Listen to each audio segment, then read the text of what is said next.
Физичката активност е корисна кај секого, па и кај пациентите со болно срце.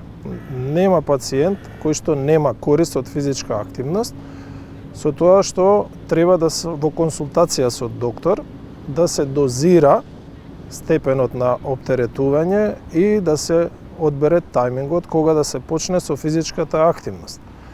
Препораката е да колку и да е минимална активноста користи на кардиоваскуларното здравје кај болните. Се препорачува умерена физичка активност, 150 минути минимум во неделата. Тоа би значило 30 на минути во текот на денот, по можност секој ден уште подобро. Колку повеќе се движиме, колку повеќе сме активни, толку подобро за срцето. Користа од активноста е повеќе кратна и обезбедува подобрување на пумпната моќ на срцето, на тој начин што го засилува, го кондиционира срцевиот мускул. Како и секој друг мускул, кога ќе се повторувано оптеретува, мускулот добива поголема сила, издржливост и е спремен на поголеми напори. Истото е и со срцето како пумпа. Освен тоа, обезбедува подобра крвоснабденост на тој начин што ја подобрува циркулацијата, односно ги шири малите крвни садови насекаде во телото, па и во срцевиот мускул. Со тоа ја подобрува циркулацијата, снабдувањето со кислород, дотур на хранливи материи и нормално враќање на штетните материи и нивно исфрлање од организмот.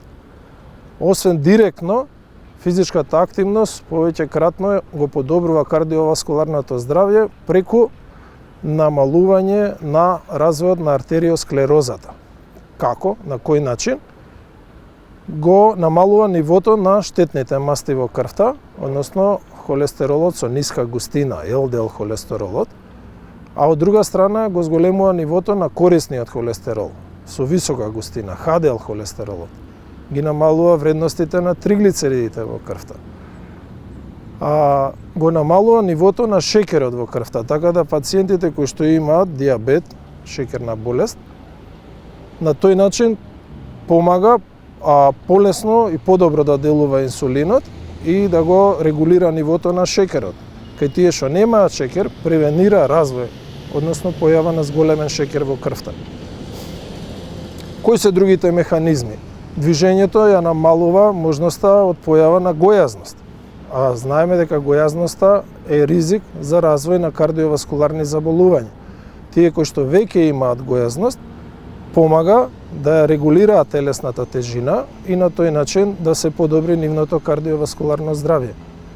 Пациентите со висок притисок, движењето, аеробните вежби, така наречените изотонични вежби, помагаат, го намалуваат крвниот притисок. И затоа со редовна физичка активност се намалува и дозата на лековите кои што се потребни за контрола на притисокот.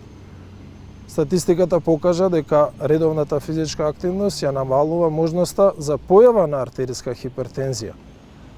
Ја подобрува функцијата на белите дробови, односно вентилирањето со подобрено крвоснабдување, поефикасно се разменуваат гасовите, се збогатува крвта со кислород, а се исфрлаат штетните материи како што е јаглеродниот диоксид.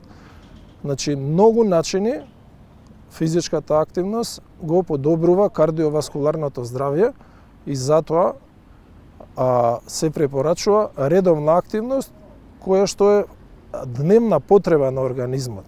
Исто како што е внесувањето на храна, исто како што е дишењето. Нема разлика, значи имаме дневна потреба од физичка активност.